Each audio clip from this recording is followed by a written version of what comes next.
Good evening, everybody. Welcome to our December 5th City Council meeting. We will start by having the roll call. Suzanne? Thank you. Mayor Levy? Here. Mayor Pro Tem Carr? Here. Councilmember Case? Here. Councilmember LeVar? Here. Councilmember Nacarado? Here. Councilmember Saunier? Here. And Councilmember Sawyer is absent this evening. Thank you, Suze. If you would all join me in the Pledge of Allegiance. I pledge allegiance to the flag of the United States of America and to the republic for which it stands, one nation, under God, indivisible, with liberty and justice for all.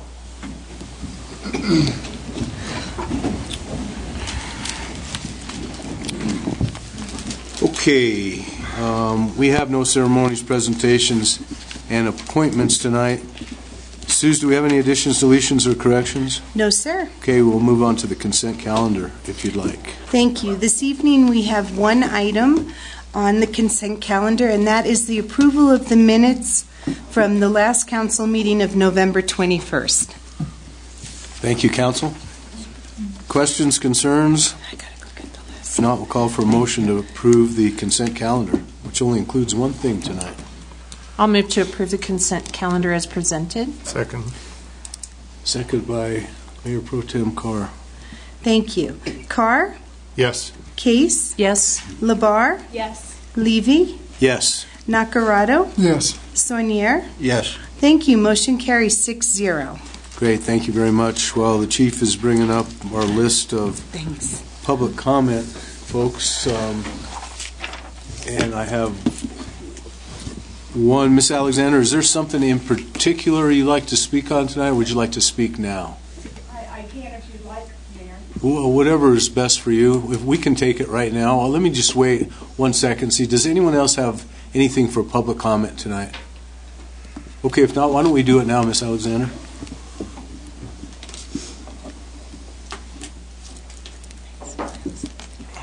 I'm Vicki Alexander. My address is 1360 Crestview Way, Woodland Park, Colorado.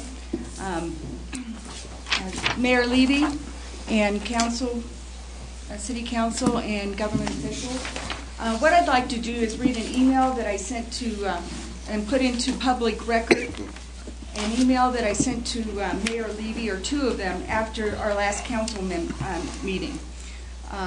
Mayor Levy, and this I wrote on the night of that meeting, which was November the 21st, 2019. I did not appreciate your patronizing attitude towards me tonight. I and all other citizens of Woodland Park do not need to attend a citizen's education to know our rights and present before City Council. You have proved my point. Your response towards me, I'm certain, has discouraged other citizens from coming forward. Problems will not be solved if we cannot have an honest dialogue. My goal is to witness city government that's supportive of its citizens, not putting up roadblocks, and staying within the boundaries of their responsibilities. The approach being used by the planning department is not effective and has led to some of this discourse that is pervasive in the community. There's some emails that I encouraged you to read. Fire mitigation is just one example. I will continue to present at the next City Council meeting and all other meetings until I see a positive change. I will not go away. The other email that I sent, because I thought I needed to be a little bit more clear, is that Sally Riley and I spoke before the City Council meeting. Sally and I understand our positions and will continue to work amiably. Darren Tangeman, Sally and I hopefully will discuss my observations in the near future. At the same time, City Council needs to be aware and possibly involved because you represent the citizens. Thank you. Great, thank you very much. Thank you. May I have that? One more time, anybody else on public comment before we move forward? Okay, we have no unfinished business tonight. We'll move on to Sally Riley and ordinance number 1362 on initial posting. Good evening and thank you. Ordinance 1362 is an ordinance vacating a portion of a 5-foot wide public utilities and drainage easement located at Lots 6R and 7R, Evergreen Heights subdivision, filing 3A, which is a replat of Lots 6 and 7, filing 3 of Evergreen Heights. This is a very straightforward request to vacate easements in order to construct retaining walls within that area adjacent to the property lines. This is to set the public hearing for January 2nd. Thank you. Council, this ordinance is on initial posting. We generally don't have discussion unless there's anything for Sally. And if not, we'll just look for a motion to approve ordinance 1362 or at least consider ordinance 1362 at a public hearing on January 2nd. I'll move to approve ordinance 1362 on initial posting and set the public hearing for January 2nd, 2020. Do I have a second? Second. I normally don't take public comment on initial posting, but if anyone has anything right this time, we can take it. If there is none, then Suzanne? Thank you. Case? Yes. Labar? Yes. Levy? Yes. Nacarado? Yes. Sonier? Yes. Carr? Yes. Thank you. Motion carries 6-0. Great. Thank you very much, Sally. Okay, we'll move on to public hearings. Before I do that, the first one is QJ tonight, so I'll read the short announcement. Council members use electronic devices to access the materials relevant to the public hearing before us. Be assured that it is common practice of the City Council that these devices are not being used for texting, emailing, or other communications during the public hearings. And I will turn it over to Laura Pellegrino. Thank you, Mayor Levy. Good evening, council members and members of the audience and staff. Today I'm here to present a conditional use permit application for the Victory Life Church. It is December 5th at 7 p.m. It is the City Council public hearing on this request. This is a site plan, or actually an aerial photo showing the site. The site is shown here with the little red arrow. It is an existing building, and you can see here is U.S. Highway 24 immediately to the east, abutting the lot. Immediately to the north is Lafayette Avenue. Immediately to the north of that is Park State Bank, Foxworth, and this is a frontage road owned by CDOT. Here's the auto parts store and the dollar store. So that gives you a bit of an idea of the site. You can see that there's an existing sidewalk all along Highway 24. There's a bike lane along this frontage road. It's hard to see here, but there is a bike lane that's striped on this asphalt road. And there's sidewalks all along Park State Bank around the perimeter. There's a decel lane here on Highway 24 that accesses Lafayette Avenue. And there's, of course, access here to this Park State Bank parking lot, which is going to be shared by Victory Life Church. So that gives you a general idea. These are some photos of the site. This is the site that we're looking at right here. It used to be the UC Health building. Currently is vacant and up for sale. Victory Life Church does have a contract on it and is proposing a conditional use permit for the church use. This is from the Highway 24 and Lafayette intersection, looking into the site and behind the site, looking west down Lafayette and south down Highway 24. And here is from the Lafayette and Frontage Road intersection. So as you go down the frontage road, it ends up at Trout Creek Road, and then the bike trail, you can kind of see the striping here along this frontage road for the bicycle trail. This grassed area is all part of the site that includes this old Brazen Head restaurant and the existing parking surface. So this is a photo when it was medical offices. And this is from the frontage road looking north. So this is the north facade of the Brazen Head, the old Brazen Head restaurant, and the existing parking surface and the site, the grassed area on the site of the undeveloped portions of the site, Highway 24 here to the right, and Foxworth here. And you can't see Park State Bank, but it is directly north of this site. So here is the bike lane. And there's the striping for the bike lane. And there is a sidewalk access on this side to connect to this bike lane to provide access for the pedestrians. And so that gives you an idea of some of the landscaping, some of the topography on the site, some of the vegetation that you'll see out on this site. This is a historic site here in the city of Woodland Park. It is in our Woodland Park book, and I'd like to bring Sally Riley up, who is our current resident historical guru, and she'll talk a little bit about the history because it was a question that did come up at the first reading. Thank you, Laura. So as shown by the slide, this building was constructed in the 1940s and had served as the Ouray Inn as a private club. And legend has it that there is a tunnel that connected this building with the building shown at the bottom of this slide, the former library, and that was the so-called brothel. And this tunnel, it still is somewhat of a legend, but the owner of what was formerly the library told me that in their basement there is an access to this tunnel. So the old Brazen Head, or Ouray Inn, was historically landmarked with the original legislation to establish Woodland Park's Historic Preservation Code and our ability to landmark local sites. And at that time in 1994, this building was the UPass Historical Society Museum.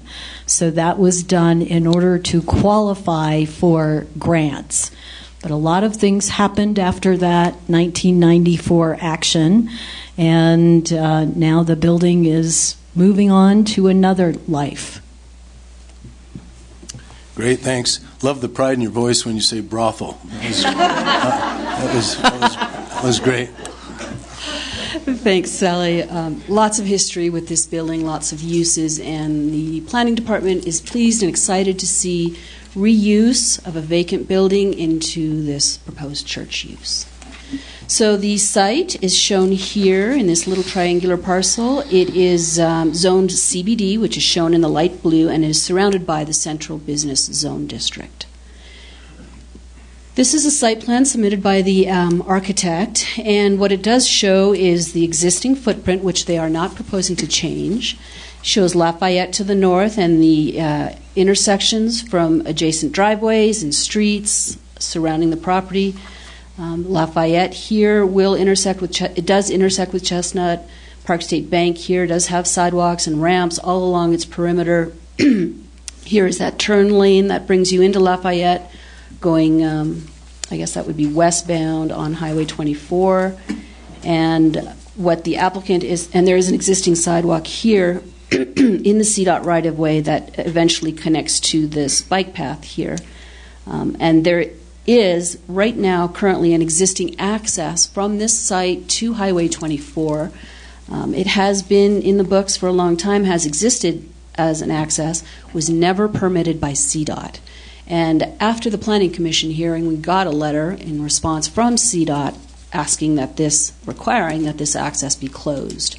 So the applicants and the proposed property owner, Victory Life Church, have proposed to close this access pursuant to the CDOT recommendation, and they will connect the sidewalk and the curb and gutter here and landscape here to effectively close this access. So there will no longer be direct access to this site to Highway 24. And further, CDOT's asking that this applicant, this Victory Life Church, be the applicant for a permit access for Lafayette Avenue to connect to Highway 24, which apparently doesn't exist either. And that is just paperwork more than anything else. The applicant is proposing to construct the sidewalk, continue the sidewalk from this intersection along Lafayette to the driveway cut.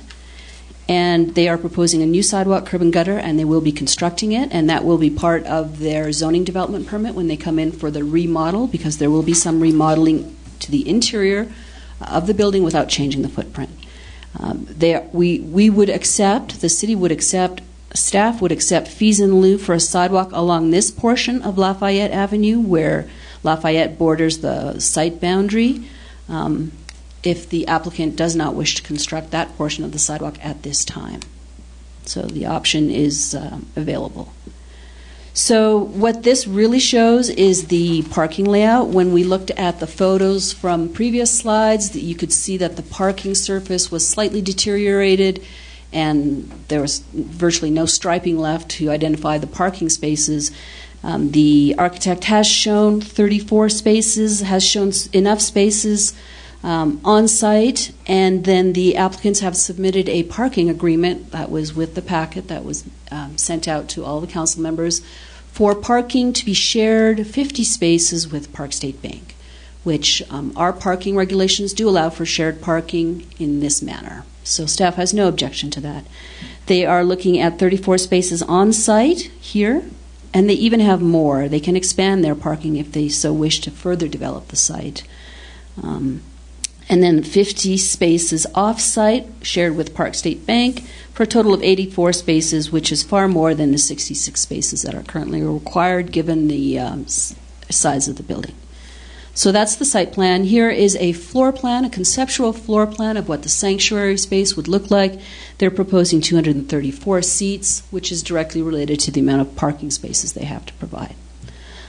So there will be some interior remodel occurring here, and this is the lower level. Again, they're proposing this for office space, the reception, work areas, classrooms, storage, and some restroom facilities. So just some minor interior remodels, not anything too substantive. So with a conditional use permit, our regulations require that we look at 11 criteria, whether there's a need and or all the impacts have been mitigated, whether there's any impact to public health and welfare, any impacts to property value, whether the proposed use will harmonize with the neighborhood and the existing surrounding area, whether it complies with city plans, city regulations, whether there will be any impacts from traffic, environmental impacts, including soils, streams, slopes, hazards, whether there are any impacts to water and sewer, public danger, and or the aesthetics in terms of the impacts to the architecture.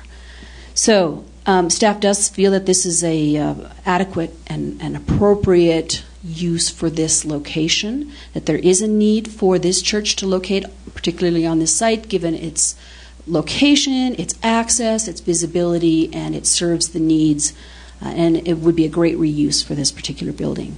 Plus, it's a historic building, and they are not proposing to change the exterior in any way except to upgrade the chinking in the logs, which would enhance the existing historic landmark.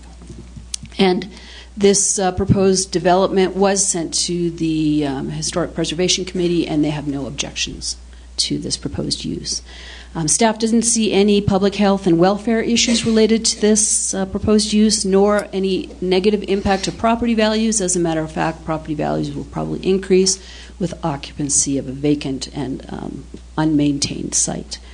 Again, we believe it harmonizes. It won't change the historical value, and it won't change the historical nature of this particular building, and is in keeping with the historical buildings surrounding it.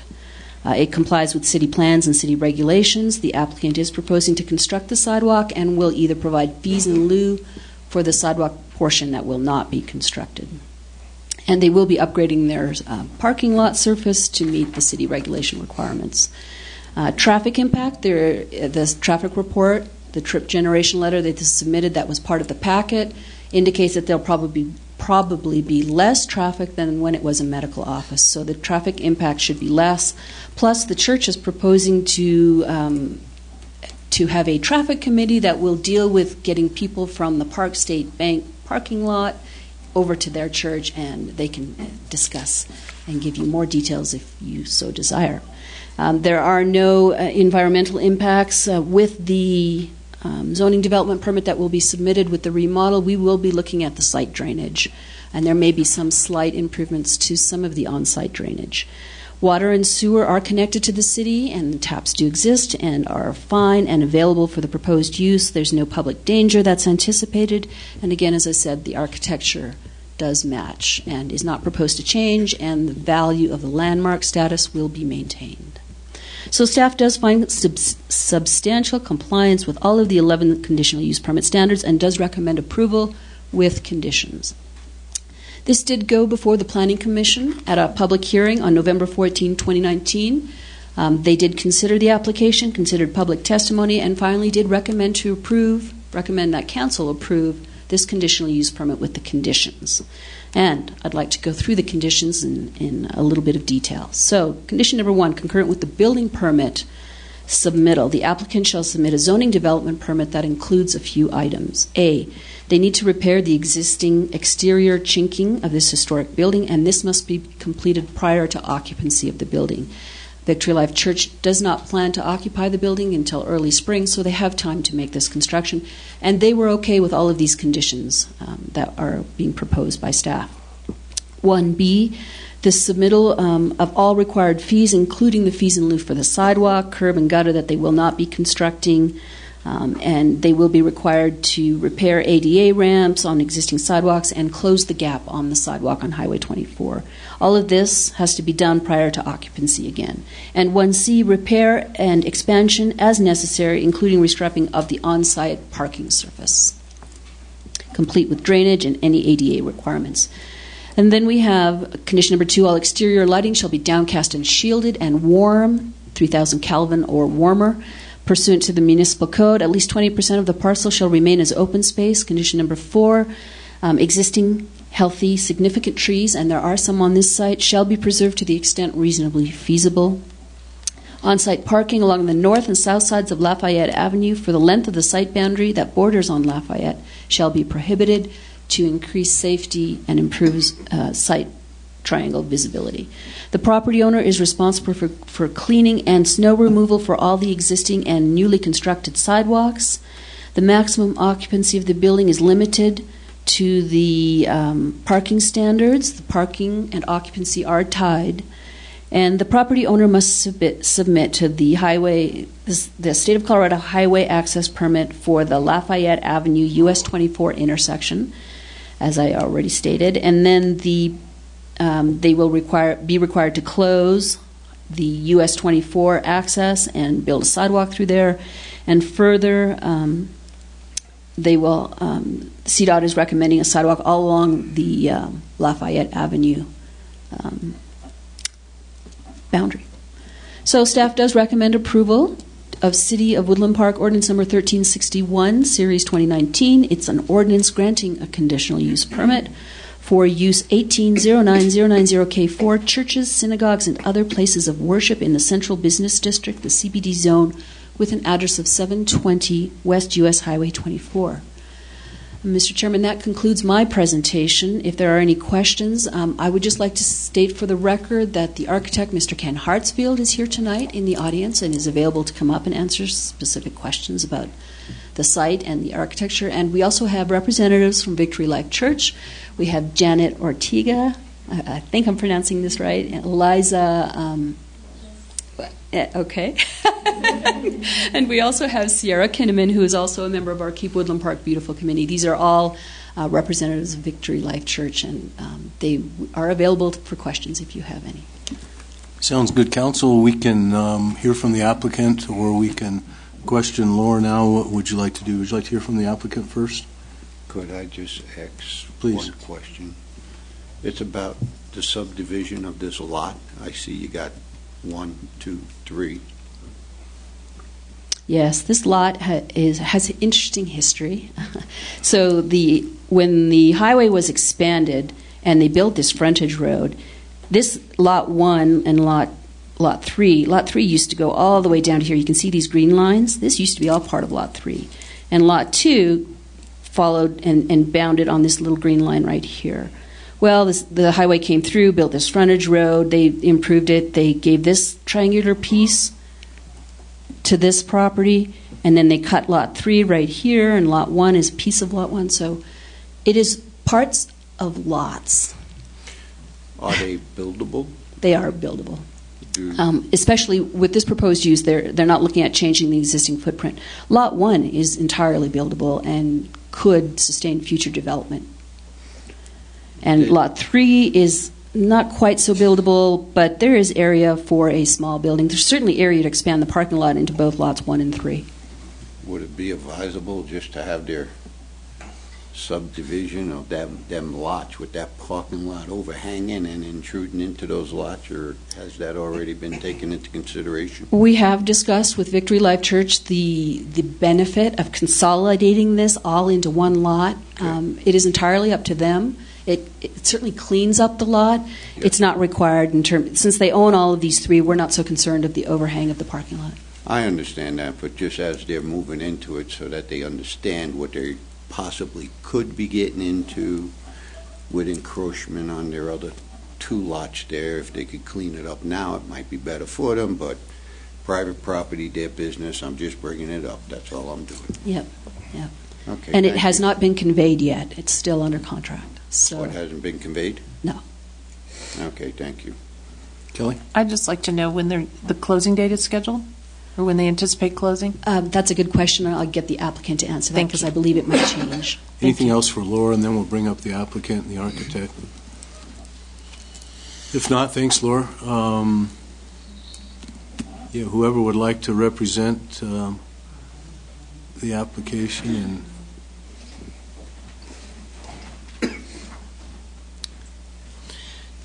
and for those that haven't been with us before, if you'll just state your name for the record, please. Good evening. My name's Liza West. My address is 346 Pinewood Road in Florissant, and I am the campus pastor here in Woodland Park. Victory Life has been around as an organization, as a church. We have 12 campuses and have been around for over 32 years. This campus has existed for 4 years, started in a home in Woodland Park, and then moved to the movie theater, work with Bill Page on that. And then we're currently in the gym of CSCS doing setup, tear down each service, running a midweek service on Wednesday nights, and then a Sunday morning service at 10 a.m. Typically running around 180 to 200 people at a weekend service. Midweek, probably about 50 to 80. It kind of fluctuates. And so we've been very grateful to be in CSCS building, but we're very much looking forward to having our own space. Our heart is to serve the community, looking at ways to meet the practical needs of people and also have a place of refuge and hope for them. And I know that one of the things that Lord mentioned is the parking teams. Parking teams that we have, we call them grow teams. It's just a place for people to connect, volunteer, and the minute that people come on the premises, they're welcomed, and we're greeting them, and then we're assisting them in getting in the building and getting situated and helping them to feel that they belong and that they're family. So I would be happy to answer any questions that you have. I have Janet Ortega with me and also Executive Pastor Misty Mosley. Great, Council. Kelly, you want to proceed with your question? Just wondering when the closing was scheduled for the purchase. As of right now, we just filed an extension, so it would be on or before the end of January, so that would be the 31st. Any concerns as to whether it would close or not? Are there any believe hiccups that we or have. anything like that? Do you want to speak to anything, Ms. Janet? I'm Janet Ortega, Hi, and Janet. I'm from Oklahoma, actually. Pleased the to only meet you. concerns that we have is completing our due diligence prior to moving ahead with closing, Okay. to make sure of all the fees and permits. And now the closing of the access from Highway 24 has caused us to have to file the extension. Okay. Thank you.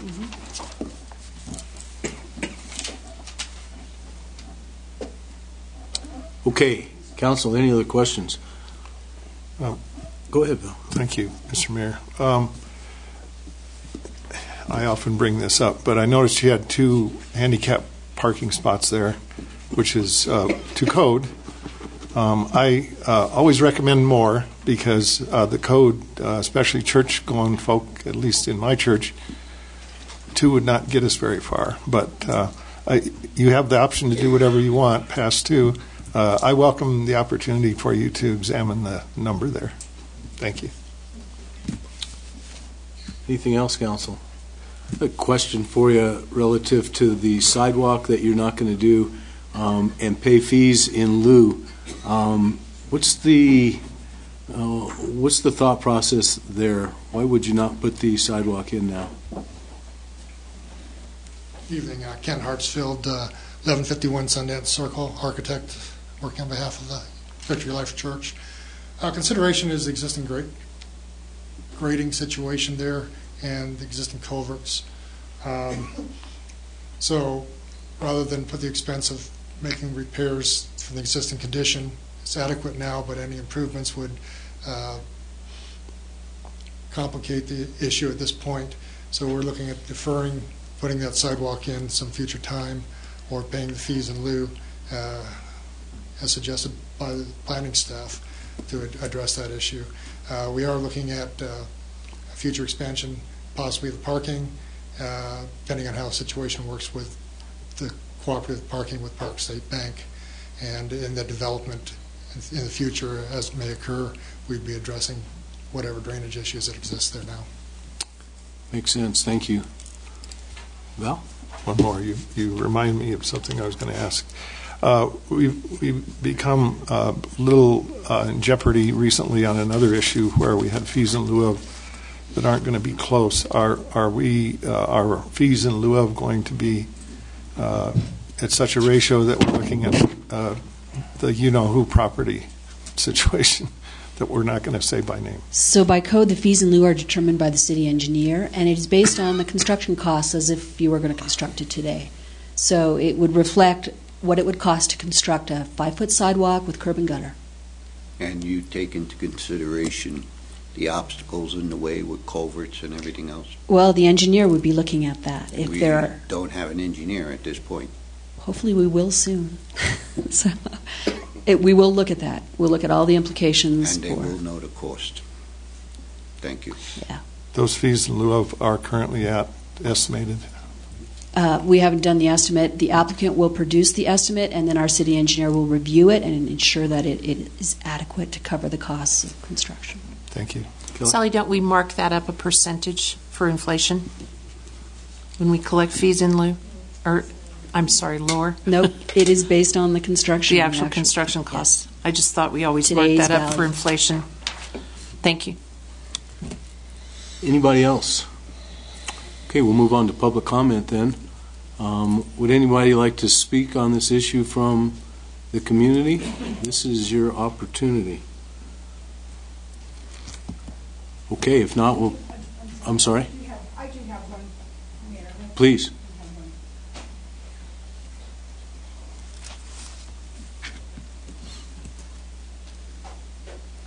I support the church, but I do have a concern or a question about using the Park State parking and crossing over Lafayette, because, you know, I'm a frequenter of Foxworth, by the way, and I go down that street a lot, and I'm just wondering if there's going to be any kind of alert or anything for people to know that people will be crossing over, like a Crosswalk.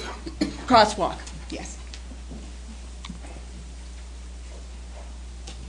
Would council like me to answer the question? Please. So there is the possibility, and when we get the zoning development permit for all of the on-site construction, there's a possibility to include a crosswalk here, even a crosswalk here, because there's not one here. Very good question. The parking group, I forget what you guys called it, but the parking committee will be bringing people over from this parking lot to here, and then there are multiple entrances here that they can access from. They could even bring them on the sidewalk here. They could be pedestrians. So we would be looking at potentially a crosswalk somewhere along Lafayette.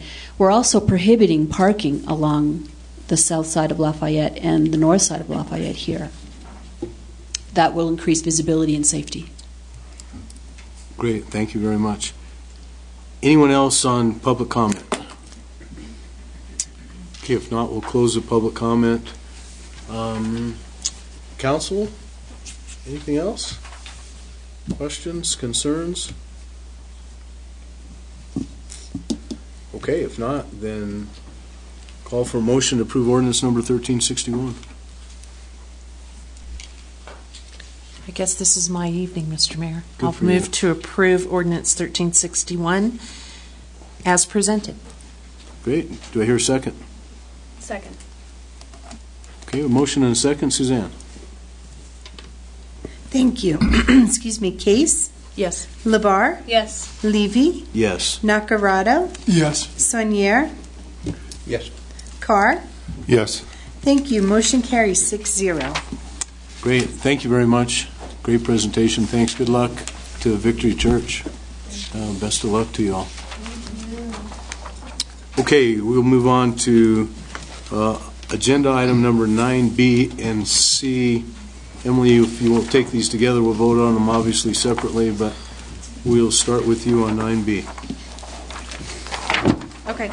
Thank you, Mayor. So Ordinance 1359 is the the supplementals appropriation ordinance, and so included in your packet is the detail for each of the funds. And general fund increased $59,500 with a revenue offset of $47,000. The grants fund increased $17,800, offset by $17,800 scholarship. Culture and Recreation Fund increased $48,548 and offset by $49,840, so offset by additional. And then the Water Utility Fund increased $8,450 for water shares. That was a corrected amount. So those are, as I mentioned in the first hearing, initial posting rather, those are for transparency is the reasoning behind the supplemental for Ordinance 1359. Council, questions on the supplemental? Val? I have one, Mr. Mayor. Thank you. The broadband increased 10.5. I know that's an IGA thing. What happened there? Correct. As you recall, the actual IGA that you approved, that was the dollar amount. So it was just ended up being what the total agreement. We had a general idea of what it was at the time of the discussion, starting it off, and then after negotiations, that's where it ended up. And as you know, significantly less than what it would have cost to actually pay for the actual fiber to be done. Thank you. Anybody else? Okay, if not, we're in public comment right now. If anyone would like to comment on Ordinance 1359, this is your time. Okay, if not, Council, I don't know if it has to be Kelly, but call for a motion to approve Ordinance 1359. So moved. Thank you. Second. And a second. Labar? Yes. Levy? Yes. Nacarado? Yes. Sonier? Yes. Carr? Yes. Case? Yes. Thank you. Motion carries 6-0. Thank you, Suze. Okay, Emily. All right, thank you, Mayor. So tonight is the public hearing for our 2020 budget, and just a short presentation to go over highlights of the 2020 budget. Darren, did you want to start? Sure, I'll start. The agenda for this presentation we'll go over the strategic plan and how it played a part in the budget this year, 2020 City Council goals and objectives, in the 2020 fiscal environment, and then I'll hand it off to Emily to complete the budget items of significance, to provide highlights of those. Talk about the compensation plan, Phase 3, City Council top 12 capital outlay priorities that we have, and then recommended 5-year fiscal health goals that we discussed, revised to meet what we discussed earlier in the work session, and then open up for discussion and questions. First, as you know, in April we all met and we started to develop this strategic plan, looking for the City Council to create a vision and mission. We created core values.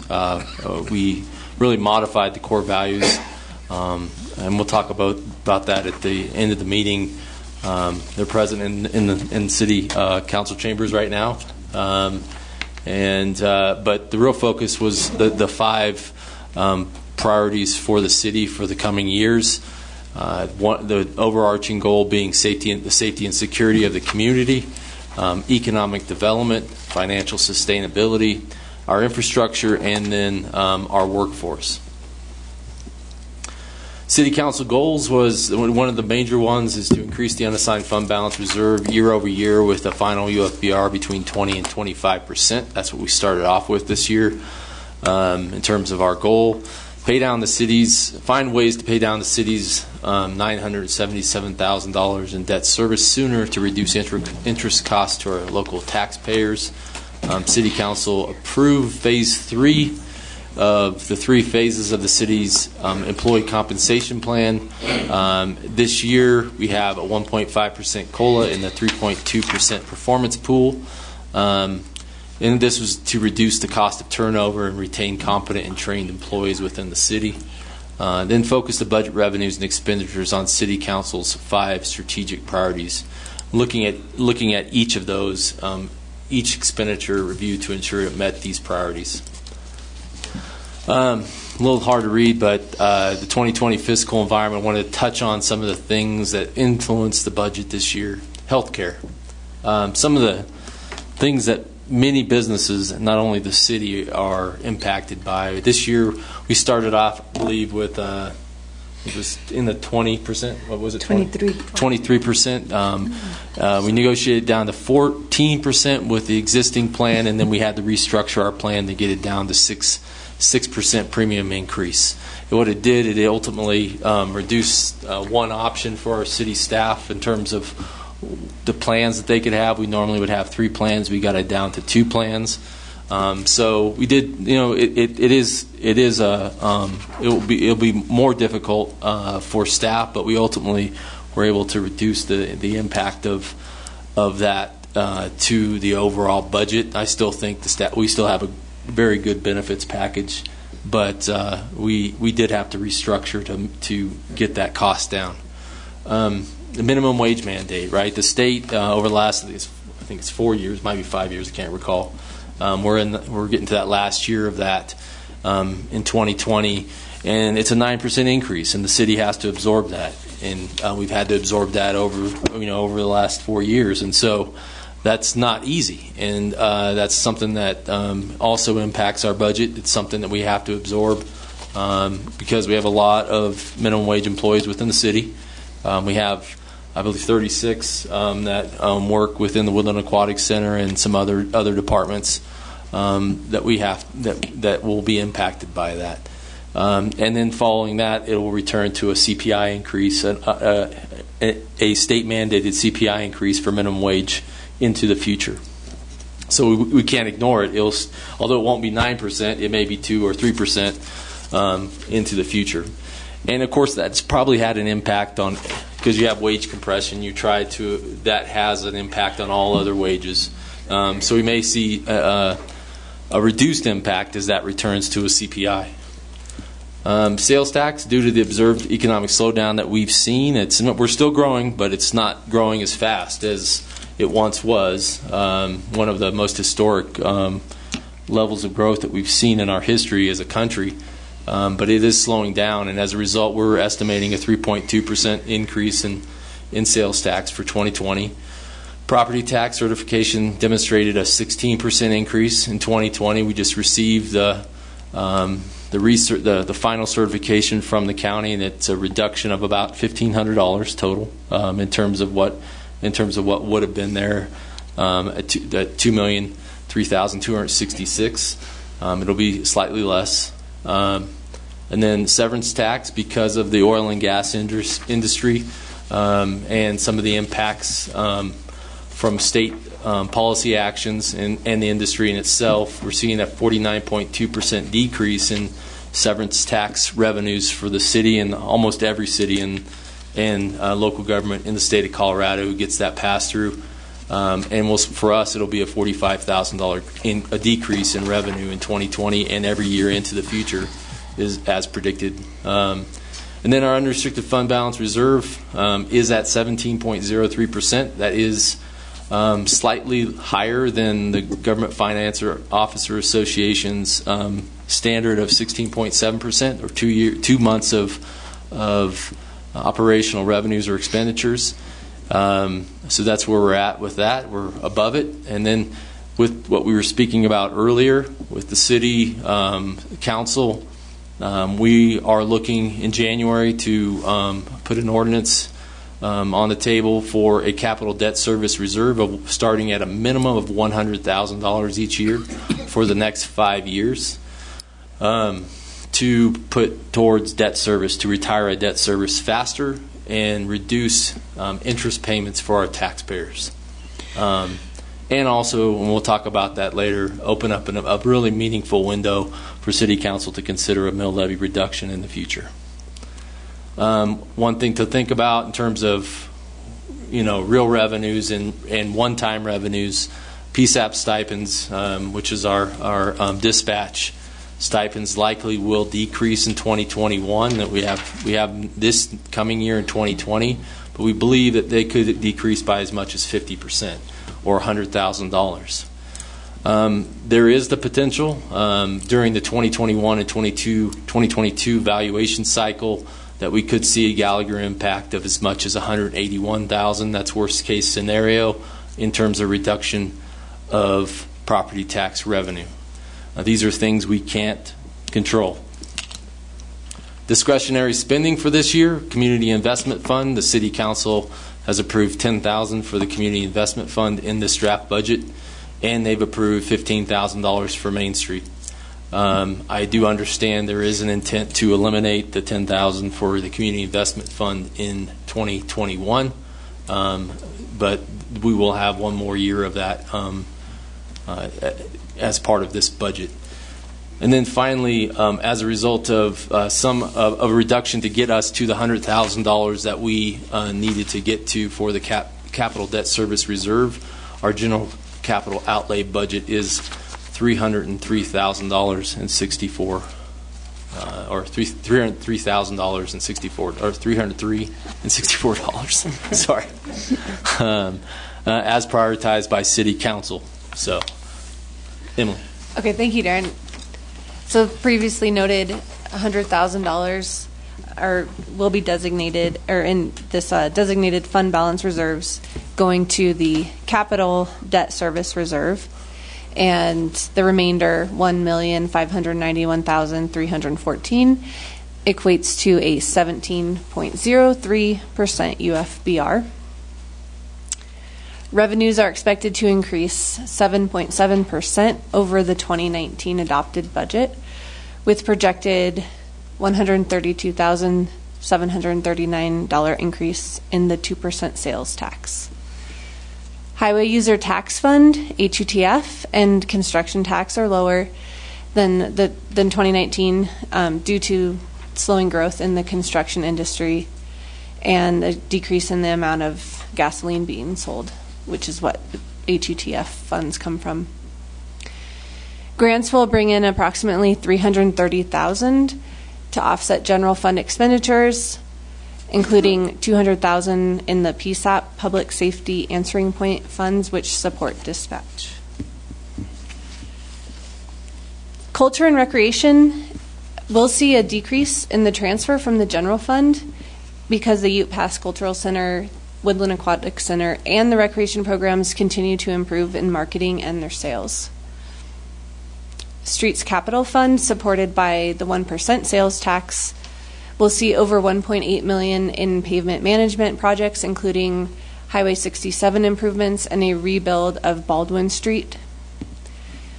The Water Utility Fund will continue its meter replacement program and will spend $1 million on the design and engineering of a new reservoir. And the Water Utility Fund will pay off their 2002 CWR PDA loan, which is $143,099 early, which will save almost $9,000 in interest payments. And the Wastewater Utility Fund will pay off, it's supposed to say 2010 CWR PDA loan, $404,617 is the amount early, saving almost $40,000 in interest payments. So this has already been shown to you all previously. It's the CPI in Colorado Legislative Council, 1.5%. It's actually increased, but we are remaining at the 1.5% level for the COLA, cost of living adjustment, and 3.2% was the recommendation from Gallagher Consulting, and the 3.2% up to that amount will be used for merit increases. So as far as the recommended 5-year fiscal health goals, the UFBR has been increasing that goal. Increasing that amount has been a goal of council.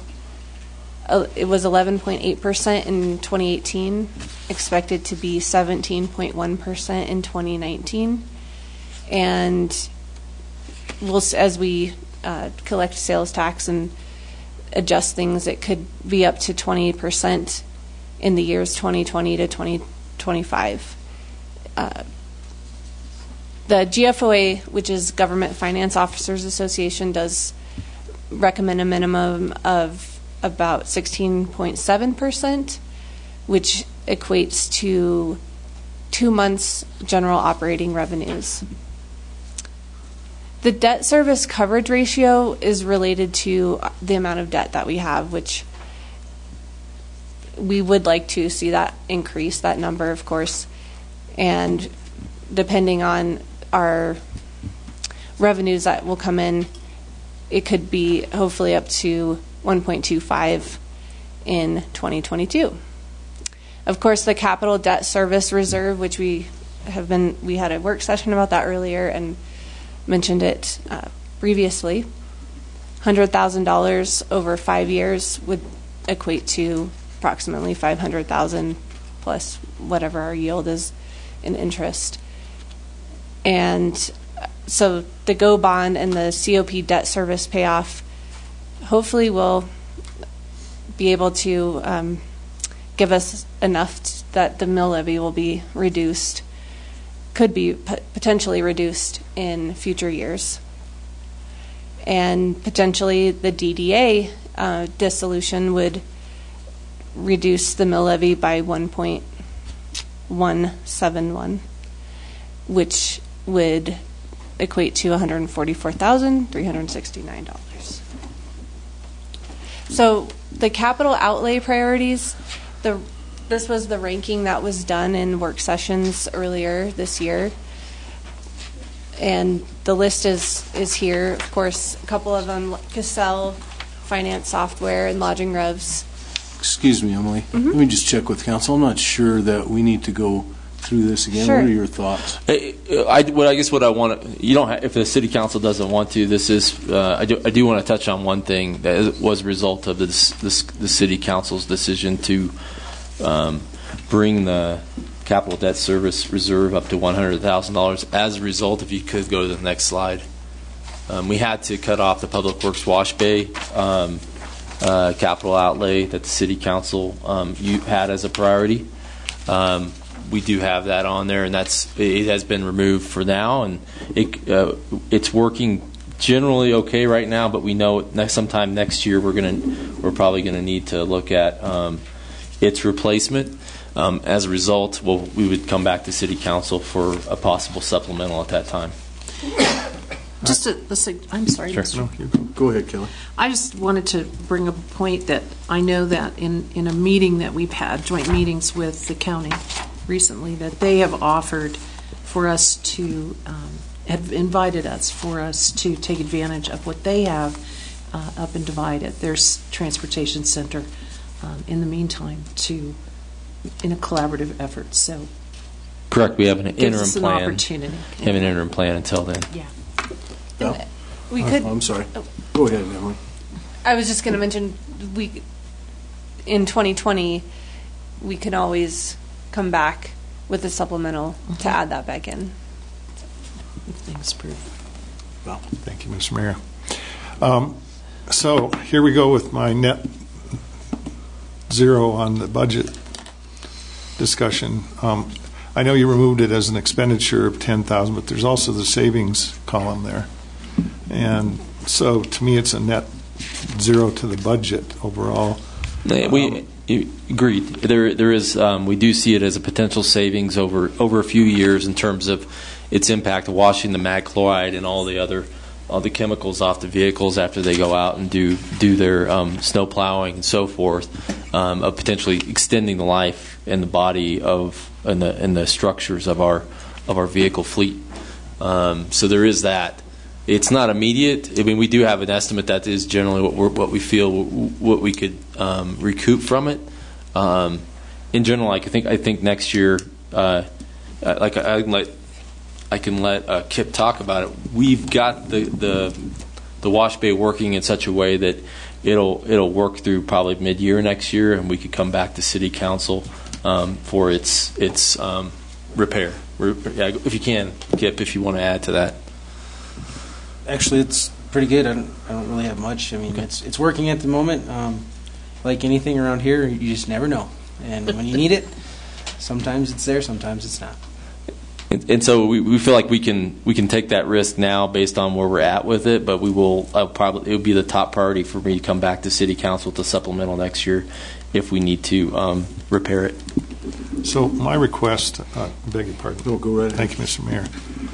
My request would be when you do these for the next council, for the savings to put them on an annual basis, not on a cumulative basis, so that when a guy like me sees 10,000 out, 10,000 in, on a 1 year basis, that's a no-brainer. You just put it in there. But in your terms, you're looking at amortized. So if you would please, I'd appreciate the next council, which there will be at least 3 here. If you could do that on the 2021 basis. In other words, it'd be 3,300 maybe if it's a 3-year amortization. Thank you. Makes sense. Go ahead. So I can just go through really quick. I mean, the servers for the number one capital outlay, City Hall security. No, you don't want me to go through it? Well, I don't think we need to. Okay. I think I'm good. I think unless council and anybody wants it, we've been through this numbers of times other than Darwin. So, Dar, if you have any specific questions, then if not, I appreciate it, Emily. I don't mean to cut you off, but that's fine. We've seen it time after time. That said, any questions, any discussion before we go to public comment? Okay, if not, then we'll go to public comment on agenda item 9C. I think Tanner Cloy. We'll start with him.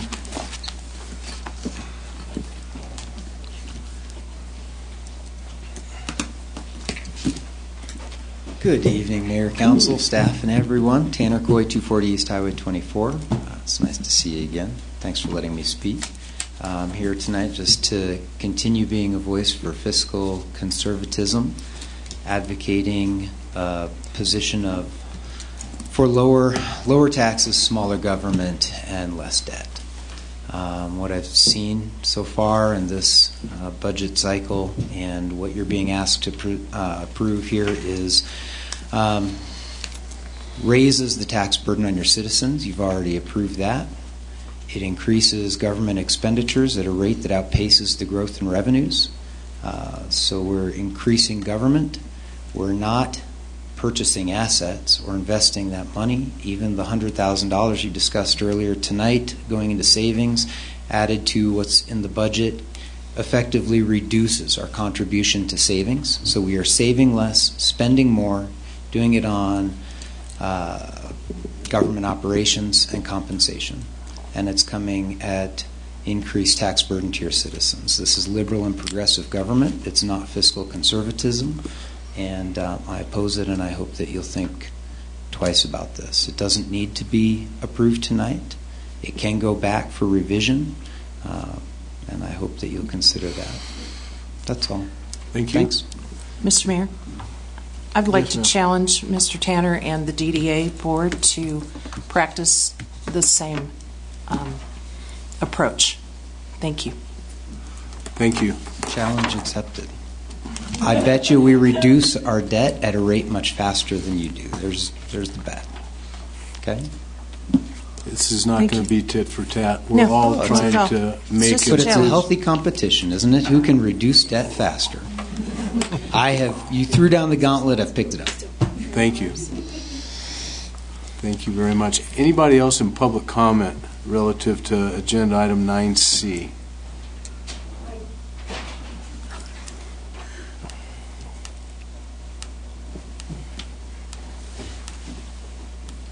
Vicki Alexander, 1360 Crestview Way, Woodland Park.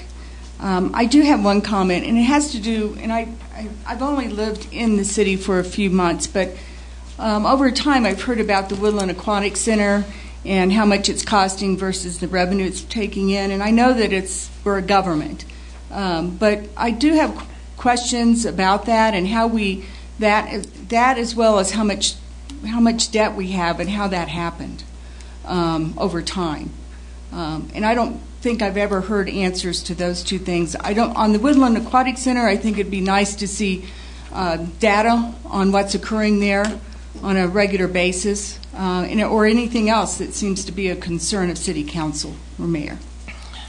Okay, thank you very much. Thank You you. You can have those conversations. Just overall, this community voted almost 7-3 to go into bond for an aquatic facility. So this is a decision that was made by an overwhelming majority by the community. Relative to the revenues associated and the issues on the business side, some things you just never know. And so all those numbers are available. I'm sure you can speak with Darren at your convenience, or others, the finance director. We're not trying to hide anything, but the impetus for the aquatic center was from our community, and for about 30 years people wanted and wanted and wanted. And so I agree with you in this regard. They wanted and they decided, and now they're not supporting. So how do we do a better job is definitely one of our goals, one of our challenges. And if you look at aquatic centers throughout the country, you'll find that they do not sustain themselves. And all this information was on the table when this community decided to vote in favor of going $10 million into debt. And so that's kind of how it transpired. None of us up here are happy about the deficit, trust me. We're doing everything we can. We've made marked improvements at the Aquatic Center this year, and will continue to do so in the future. But we share your concern. I assure you of that. Absolutely. Mayor, if I could. Please. I think we are making strides in terms of the revenues and the expenditures, both for the Woodland Aquatic Center and UPass Cultural Center. This year, you saw in the monthly report where we're showing significant improvement in terms of the revenues, and I do think that's going to look quite a bit better even next year as we move into a really concerted, deliberate marketing plan with UPass Cultural Center. So we're closing that gap for sure. Where it could even the goal is to make it zero net to us in terms of we have we're in the black for sure. We had less of a transfer this year than we did the previous year in terms of the Woodland Aquatic Center, so we are making strides there as well. We've created a new revenue stream to help develop to increase revenues for the Woodland Aquatic Center, and so I know we're going in the right direction there. But again, the Woodland Aquatic Center is subject to state mandates for 9% minimum wage, and so we've had to absorb that over the last 4 years. It's something we can't avoid, and so next year we could see something where we could actually start addressing it more aggressively. But at this point, we're basically at the whim of state mandates, unfunded mandates to the city. And then I want to say something about assets, right? I think the city has invested in assets this year, and that is our employees, for sure. And it is an asset. You don't get services in your community without our employees, period. they are the ones that provide the services to our community. And so if you don't invest in your employees, you don't get the quality of service, the level of service that your community demands. So I'll just leave it at that. Appreciate it. Anyone else, council? I'm sorry, before we move forward, anybody else like to speak before we close public comment? Okay, public comment's closed. There's no other discussion, council. Look for a motion to approve ordinance number 1360. I'll move to approve ordinance 1360 as presented.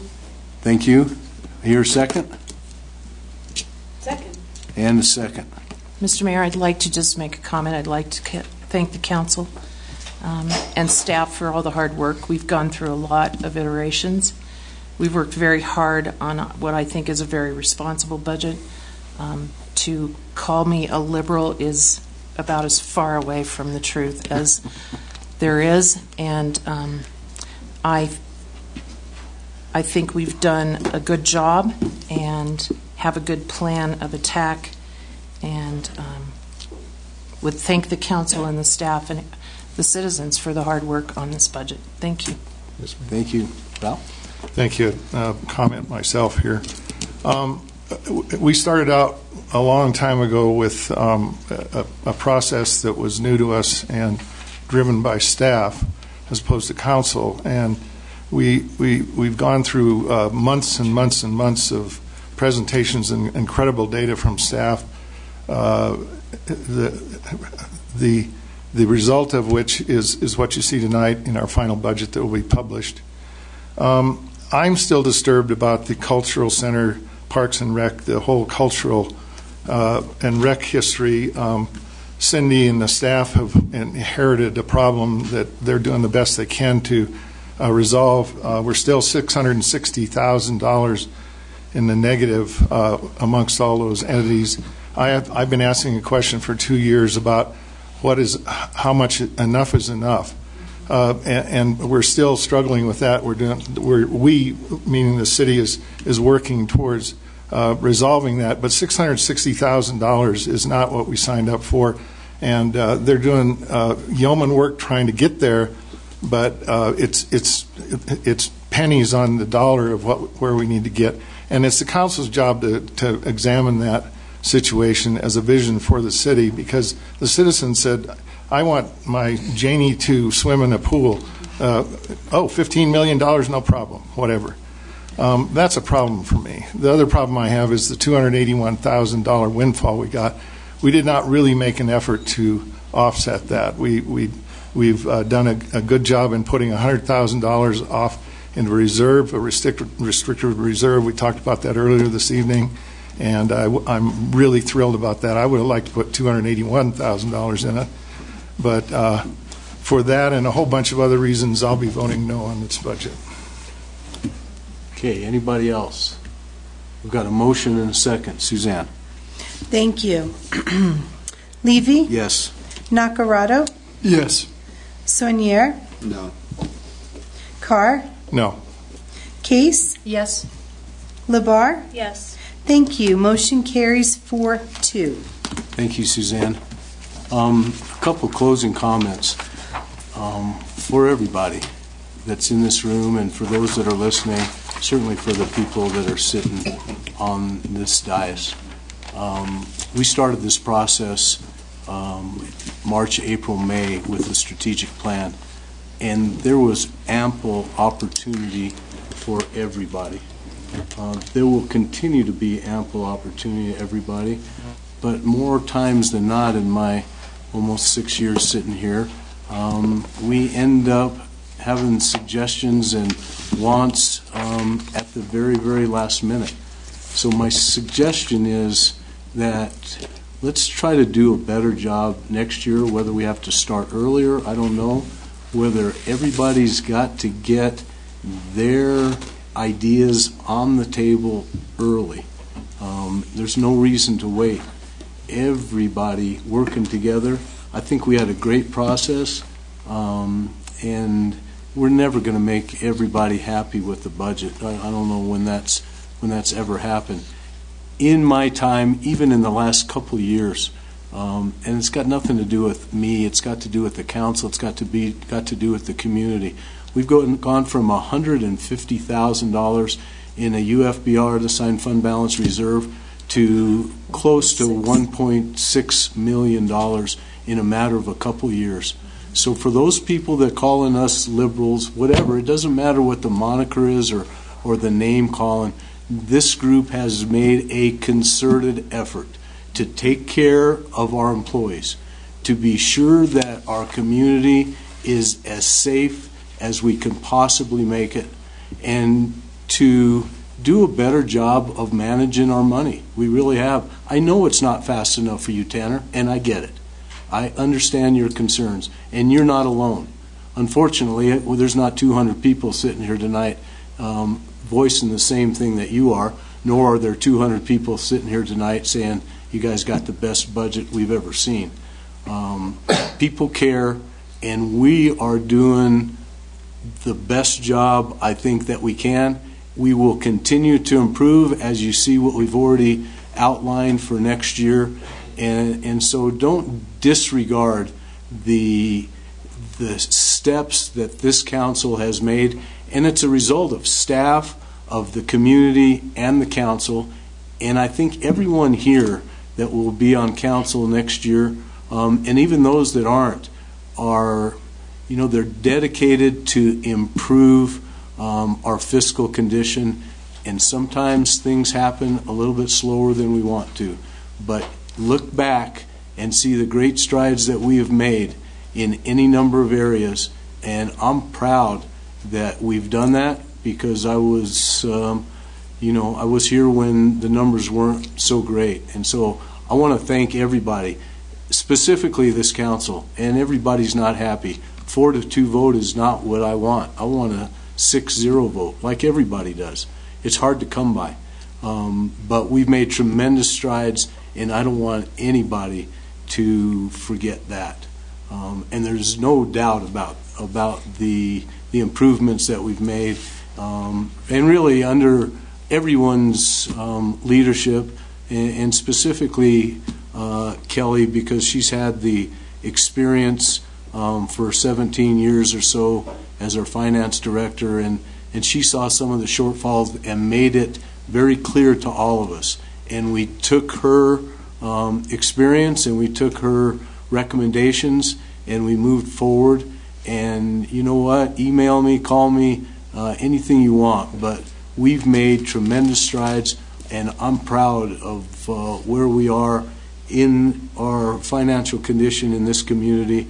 And I will guarantee you, even though I won't be sitting in this seat, that we will continue in that direction. So thank you all, council. I think it was a job well done. Let's see if we can do a better job next year in any number of ways. I'm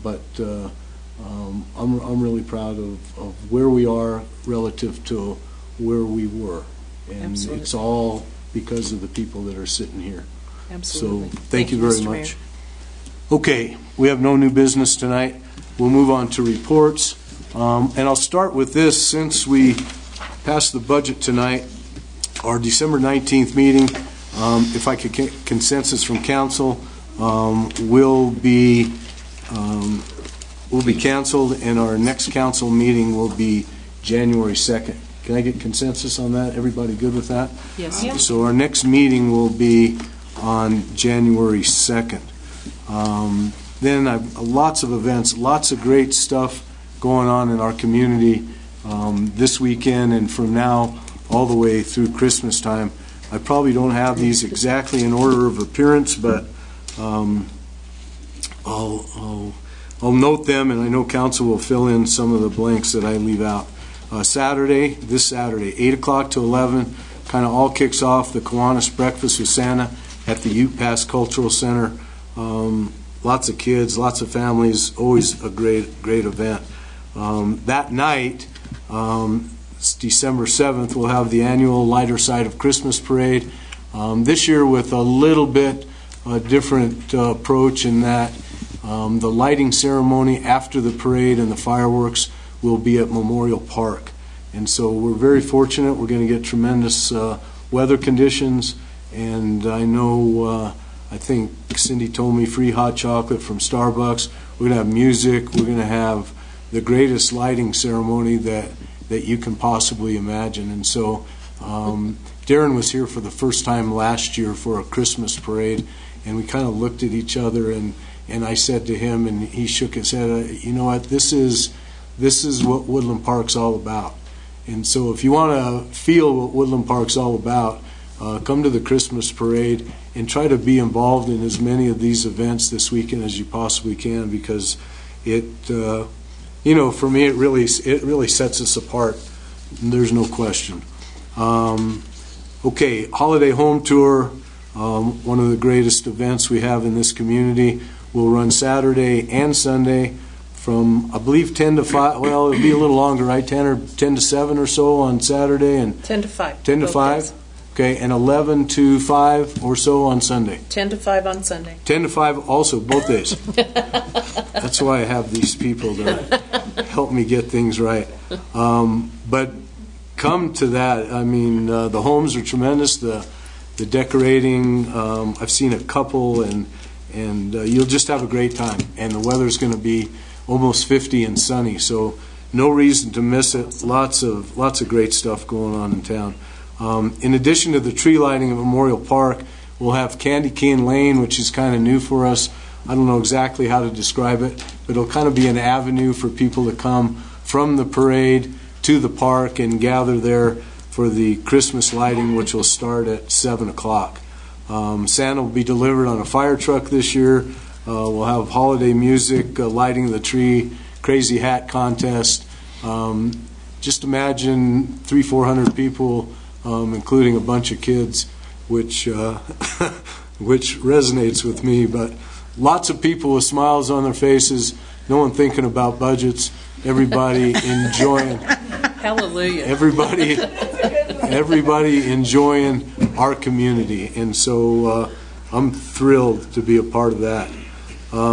Sunday, December 8th, the Woodland Park Wind Symphony has one of their great events, the Sounds of Christmas concert at the UPass Cultural Center.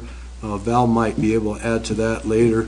Next Tuesday, December 10th, 5:30 to 7, Chamber of Business After Hours is hosted at the Edgewood Inn, which is another tremendous venue in our community. So I invite everybody to come to that.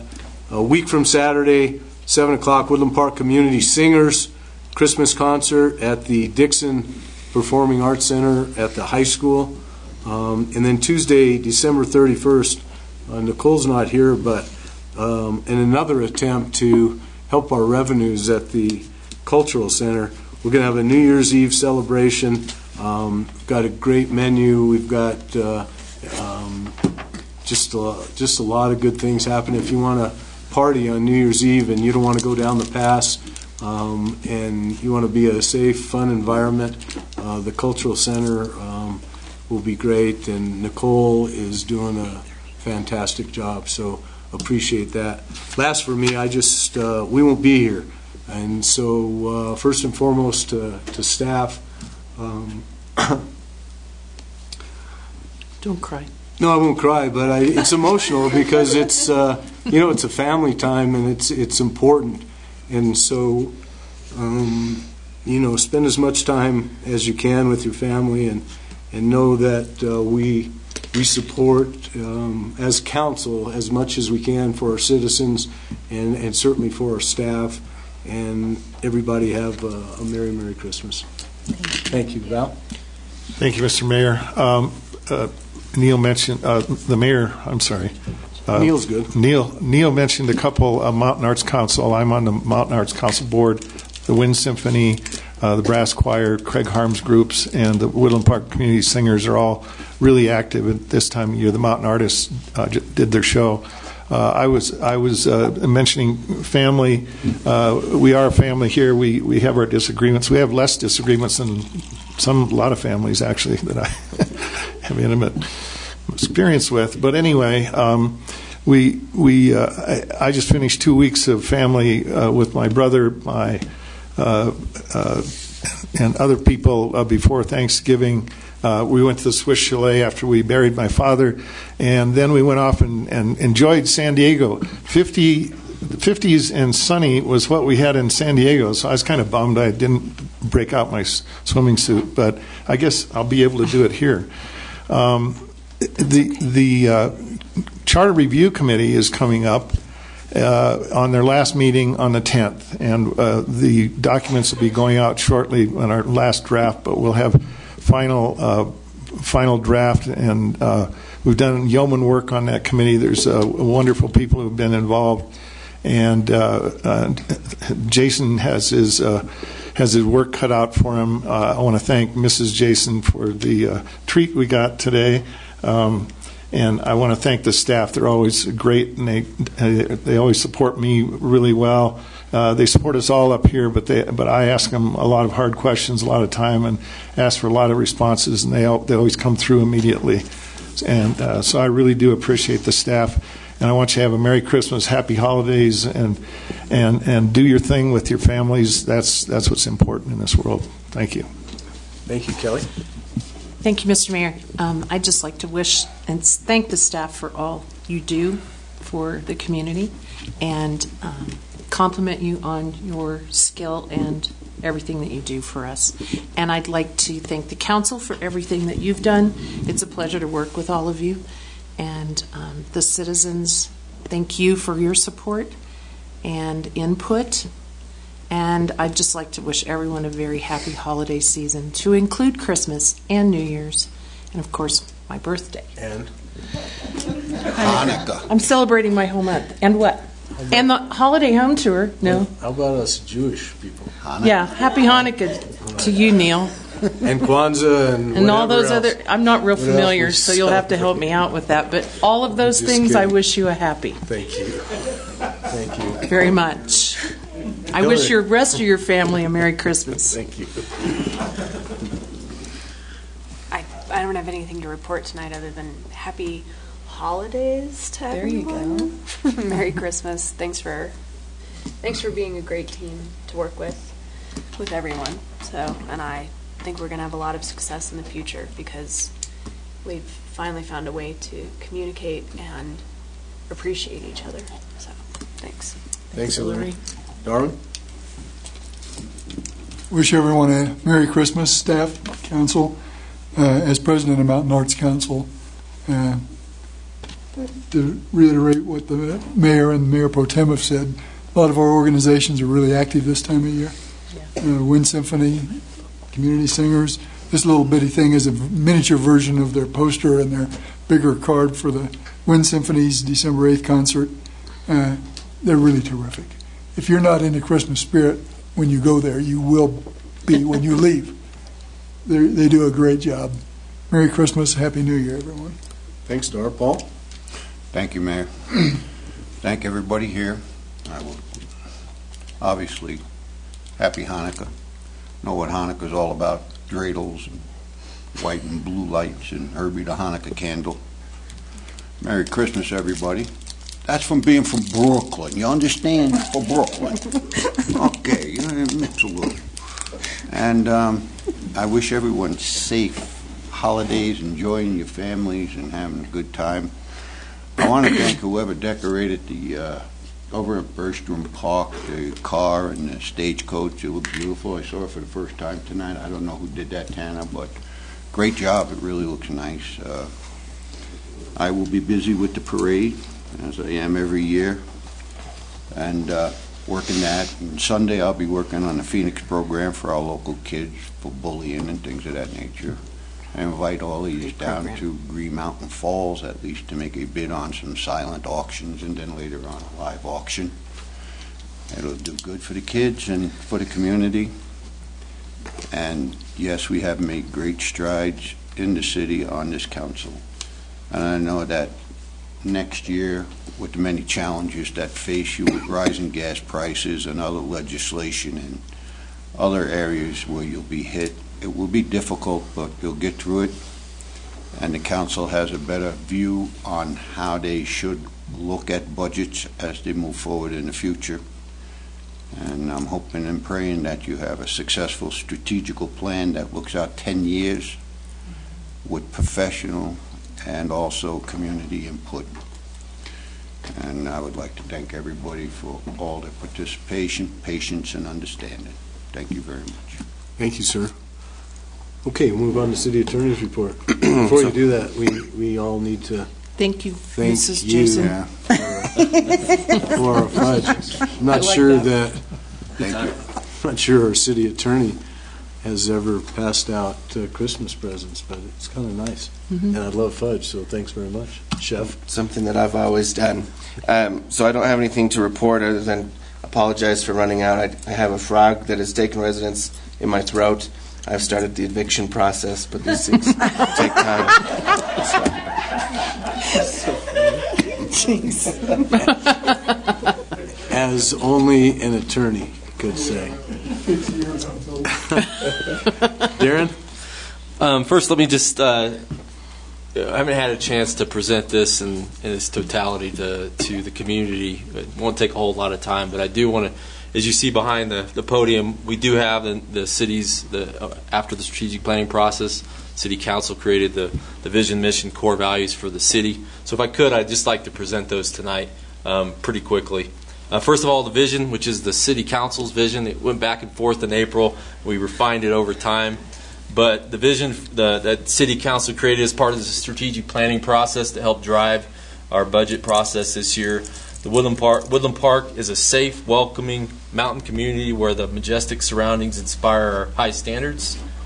We are a multi-generational, family-friendly community with a healthy and prosperous economy, offering world-class services and sustainable infrastructure.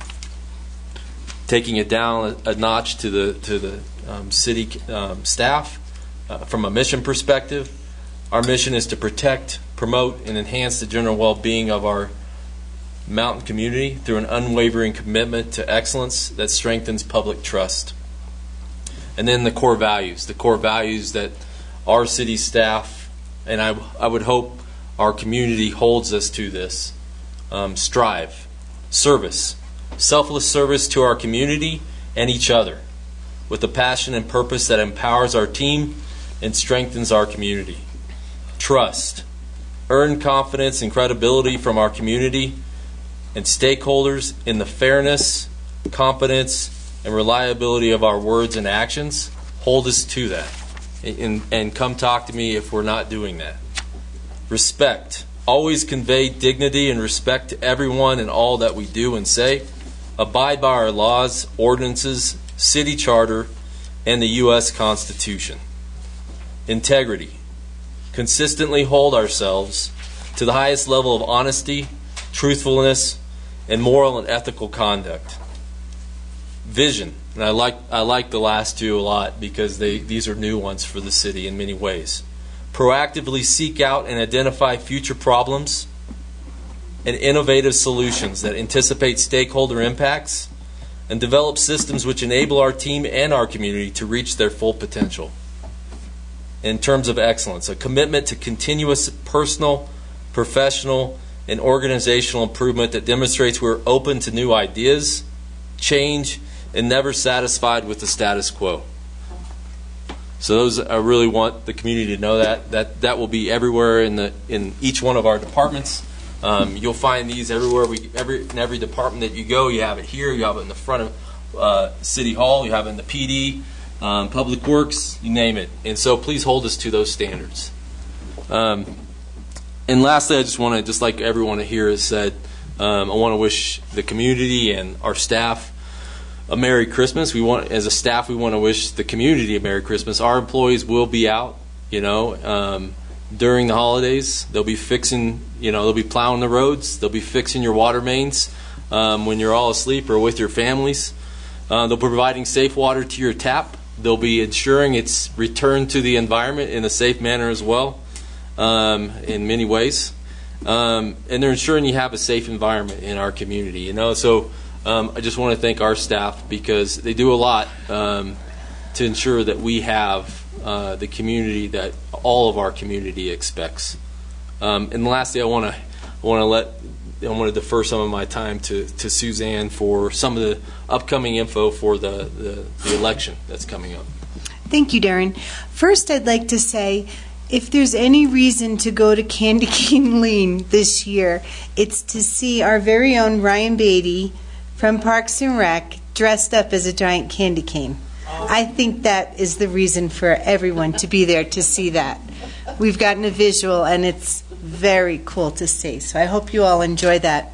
It's a wonderful time of year.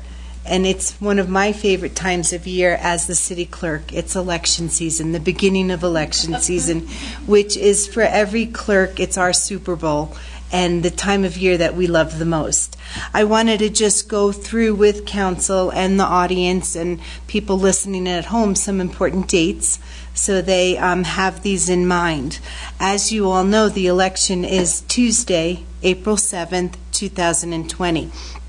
This year we will elect a mayor and 3 city council members. The mayor's term is for 2 years and the council's term is for 4 years. Some of the important things I want everyone to know is that in order to run for election, you must be 21 years of age, a citizen of the United States for not less than 7 years, and a resident of the city of Woodland Park for 1 year preceding the election. Wednesday, this coming Wednesday, December 11th, is a big night for us. That is our prospective candidate forum. I know council has gotten, each one of you has gotten a personal invitation to that. I'd like the public to know that as well. For anyone interested in running for office, there's no obligation to attend. It's strictly just an information session, a time where we'll go through the process with you and answer any questions that you may have. And a couple of other quick little dates I want you all to know is Tuesday, January 7th is an important day if you decide to run. That's the first day that you can start circulating and pull your petition from the clerk's office and start circulating your petitions out in the community. You need 25 good, valid signatures on your petitions. So it's not a lot of signatures, pretty easy to do. Monday, January 27th is the deadline that I will need all those petitions back into my office. That's your deadline to have those signed back, and then I have some time where I validate them and we make them official. The mayor's term is open. The mayor currently is, of course, Mayor Levy. He is not term limited, and so that's the one position. And the council member terms open are Council Member Carr, Council Member Saunier, and Council Member Nacarado. Their terms are up, and none of them are term limited either. And just again, Election Day is April 7th. You'll have many more announcements in the next coming months from me about different election items. And again, I'd love to wish each and every one of you Merry Christmas, Happy Hanukkah, and blessings and peace. So thank you. Anything else, sir? Did I say Merry Christmas and not hit the other You one? said- I think You're you going to slap me later for that Happy one. holidays. Happy holidays. It's all good. Chief, would you like to say a word or two? It's Christmas time. I just want to thank everybody's support, and I want to thank you for passing the budget so we don't have to come in a second time for December.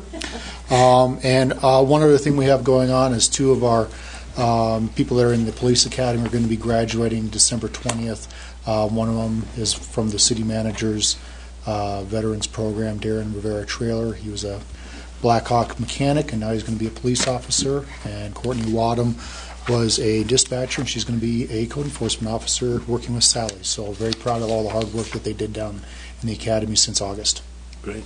And Happy Hanukkah, Merry Christmas, Happy Holidays to everyone. Be safe out there. Thanks. Sir, please.